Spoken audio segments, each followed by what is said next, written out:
केंद्र कैबिनेट बुधवार केदारनाथ एवं हेमकुंड साहिब रोपवे को मंजूरी देछि। एने केंद्र मंत्री अश्विनी वैष्णव सूचना दी कहिसंति जे पर्वतमाला प्रकल्प रे सोनप्रयाग केदारनाथ एवं गोविंद घाटरू हेमकुंड साहिब पर्यंत रोपवे निर्माण हेबो। एही रोपवे तयारी हेले एबे जेउ यात्रा 8 ରୁ 9 घंटा पूरा हेउछि ताहा मात्र 36 मिनिट रे शेष हेबो। तेबे हेमकुंड साहिब उत्तराखंडर चमोली जिल्ला रे अछि। ए रोपवे निर्माण रे 2730.13 कोटी टंका व्यय हेबो। एही रोपवे तयारी होई गले दैनिक 11,000 यात्री यातायात करि परिबे। रोपवे रे एक संगरे 36 जन यात्रींकर बसिबा लागि सुविधा रहइबो।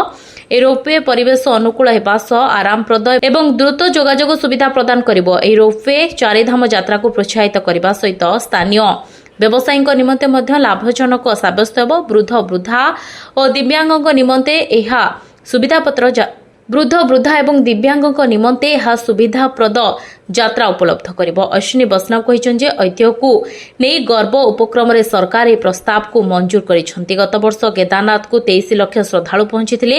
एथिपई सेमानको पर्वतारोहण करबाको पड़िथिला। हेले रोपवे निर्माण पर तीर्थयात्री को यह समस्या मुक्ति मिलिजिबो। एही रोपवे को नेशनल हाईवे लॉजिस्टिक मैनेजमेंट तैयारी करिबे। एहा विश्वर सबुठारु दीर्घतम रोपवे मध्य अन्यतम हेबो। फुल उपत्यका देखिबाको आग्रही पर्यटकों निमंते यात्रा लाभदायक हेबो।